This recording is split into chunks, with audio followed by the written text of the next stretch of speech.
Bismillahirrahmanirrahim. Assalamualaikum warahmatullahi wabarakatuh. Perkenalkan, nama saya Feby Alinda Putri dengan nomor NPM 10030218056, mahasiswa PG PAUD Fakultas Tarbiyah dan Keguruan Universitas Islam Bandung.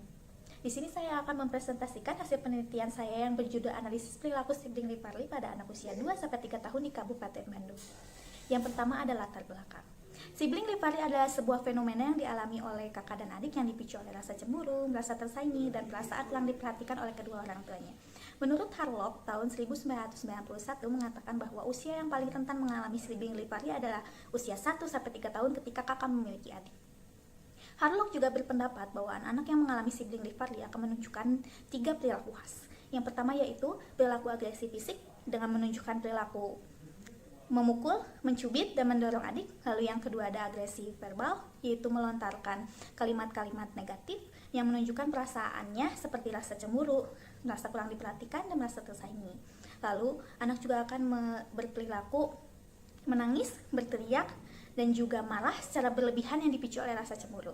Atau perilaku tersebut ditunjukkan oleh anak untuk mencari perhatian kedua orang tuanya. Lalu selanjutnya ada perilaku regresi, yaitu berperilaku kembali seperti bayi dengan menunjukkan perilaku kembali mengompol ketika sudah tidak lagi mengompol, lalu ingin digendong ketika melihat saudaranya digendong, lalu berbicara babbling atau berbicara kembali seperti bayi, lalu menghisap jari atau menggigit jari. Yang kelima, ingin menyusu ketika melihat saudaranya menyusu langsung dari ibunya ataupun melalui dot.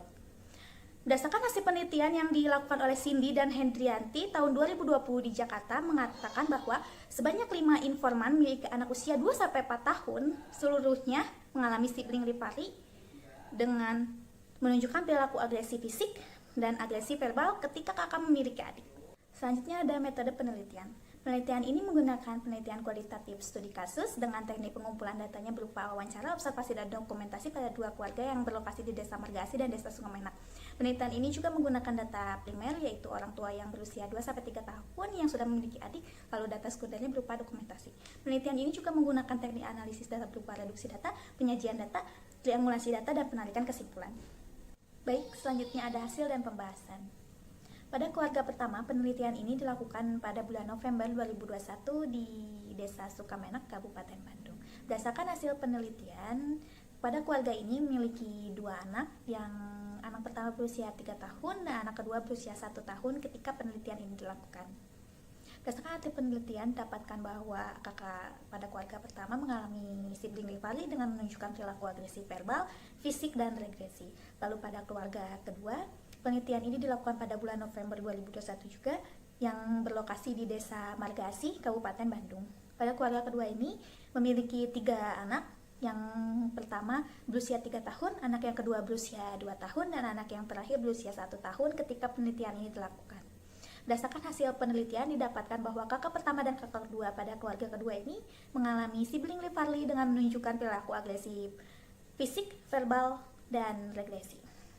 Berdasarkan hasil penelitian ini selaras dengan teori yang dikatakan oleh Harlock bahwa anak yang mengalami sibling rivalry akan menunjukkan perilaku agresif fisik, verbal, dan regresi, dan sesuai juga dengan hasil penelitian terdahulu yang dilakukan oleh Cindy dan Hendriati pada tahun 2020 di Jakarta bahwa anak yang mengalami sibling rivalry akan menunjukkan perilaku agresi fisik dan verbal. Baik, selanjutnya ada kesimpulan. Berdasarkan hasil penelitian yang sudah dilakukan, didapatkan kesimpulan bahwa kakak pada keluarga pertama dan kedua mengalami sibling rivalry dengan menunjukkan perilaku agresi fisik seperti memukul, mendorong, dan mencubit adik. Lalu juga ditunjukkan perilaku agresi verbal dengan melontarkan kalimat "mama tidak sayang aku", "ini mama dan papa milikku", lalu mama dan papa terlalu sibuk mengurusi adik kepada orang tuanya. Lalu kakak juga menunjukkan perilaku berteriak, marah, dan menangis secara berlebihan yang dipicu oleh rasa cemburu, dan juga perilaku tersebut ditunjukkan oleh kakak untuk mencari perhatian kedua orang tuanya. Pada kakak keluarga pertama menunjukkan 3 perilaku regresi, yaitu ingin menyusu, ingin digendong, dan juga menggigit jari. Namun pada keluarga pertama hanya 1 perilaku regresi, yaitu ingin digendong. Namun pada keluarga kedua, kakak pertama dan kakak kedua memang mengalami sibling rivalry, namun ada perbedaan. Pada kakak pertama tidak mengalami sibling rivalry pada adik terakhir, hanya menunjukkan perilaku sibling rivalry kepada kakak kedua. Namun kakak kedua menunjukkan perilaku agresi fisik, verbal, dan regresi kepada kakak pertama dan adik terakhir. Orang tua pada keluarga pertama dan kedua melakukan upaya pertama kali dalam pencegahan sibling rivalry dengan mempersiapkan kelahiran adik pada fase kehamilan ibu, dan hasil yang didapatkan adalah tetap sama, yaitu kakak pada keluarga pertama dan kedua mengalami sibling rivalry. Hal ini selaras dengan teori yang diungkapkan oleh Hasyana dan Roshida pada tahun 2018 bahwa memperkenalkan konsep adik kepada anak usia 2-3 tahun tidak seefektif memperkenalkan konsep adik pada anak usia 5 tahun ke atas. Karena konsep adik pada pemikiran anak usia 2-3 tahun masih sangat abstrak. Baik, sekian hasil presentasi saya terkait penelitian analisis perilaku sibling rivalry pada anak usia 2-3 tahun di Kabupaten Bandung. Semoga bermanfaat. Mohon maaf jika ada salah-salah kata. Wassalamualaikum warahmatullahi wabarakatuh.